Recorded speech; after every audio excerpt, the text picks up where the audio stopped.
So that we're trying to put tissue on. I usually put that in much denser soil. So like a potting mix, for example, those are going to tend to hold a lot more moisture. So you may not have to water those as frequently as. Potting mix, you mean garden soil? Yeah, garden soil. Yeah, like pine bark, sifted sand, sifted pine bark and sand, for example, or Miracle-Gro potting mix. Like, and that's for stuff in, again, like early development, cuttings, air layers, just nursery stock material, basically. Once we start shifting over to mold-side soil, that to me is it's actually easier to tell if it's dried out or not, because the soil components, as they dry, they turn a much lighter coloration. So visually, I can just look at it and tell, essentially. But it comes just with experience. Yeah. So you don't touch the soil directly for each one? I don't. But if you're not comfortable with just looking at it visually, touching the soil is fine. Sticking your finger in it is fine. If you're using the free draining mixes that I've been talking about, the multi-soil mixes, usually the soil surface will be dry, but it might be a little bit moist underneath. Depending on the situation, if the soil surface is dry, I would go ahead and water the tree. So as an example, we're talking about, let's say, Japanese maples, where we're trying to develop that radial nabari, that radial surface root structure that I was talking about. If you're constantly letting the soil surface dry out too much, all of those new fine, tiny roots that are emerging are going to desiccate. It's going to be impossible to create this sort of flared nabari on the tree.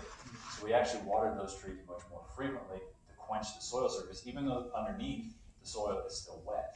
But because it's a very free draining mix, there's still a lot of oxygen penetration that's getting to the roots, because the soil particles are all about 3/16 of an inch large. Right? They look like little stones, basically. Right? So it's still drying out a little bit, or at least the oxygen is getting to the root system, even though it's relatively wet. Whereas if we did that with a ponderosa pine and watered it every time the soil surface dried out, you're going to have crazy long needles and probably fungal issues on the tree. So with those, we let them dry out significantly more. If you want to test whether or not it's dry enough, you can stick your finger in it. If it's still wet when you pull it out, I wouldn't water it on ponderosa. Right? So again, it could be every other day, it could be every 3 days, depending on the goal with the tree. The Kirio is a sand, you said? Yeah, Kirio is a river sand. It's the same particle size as all the other components. So it's 3/16 of an inch for your average particle. It's a river sand that is slightly acidic, so it adds acidity to the soil, which most of the plants that we deal with like to be a little bit on the acidic side of the spectrum. So 7 technically is considered neutral, although that's shifted a little bit, but 7 is technically considered neutral. If you go into the upper end of the spectrum, so 8, 9, 10, 11, 12, up into that range, that's basic. If you go closer to 0, that's more acidic. Most plants like to sit at around 6.0 to 7.2, 6.2 to 7.2, somewhere in that range, so a little bit on the acidic side. So this is why we add something like Kirio to the soil to add that acidity in there. What sort of plants would want a basic soil? What's that? What sort of plants would want a basic soil? I believe olives are a good example. The plants that like to be a little bit more on the basic side. Off the top of my head, that's the only one that I can really think of. So yeah, I travel to Mallorca quite a lot, an island off of Spain. One of my buddies over there owns a bonsai nursery, so I was going there typically 2 or 3 times a year in the past. And they work almost exclusively with olives there.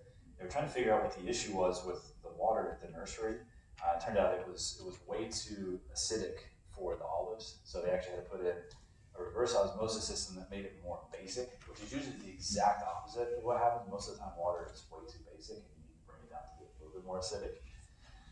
But I recommend, if you haven't tested your water, get it tested. You can either buy a little testing kit and do it at home, or if you're on like City Water, you can usually go to their website and they'll give you that information on there.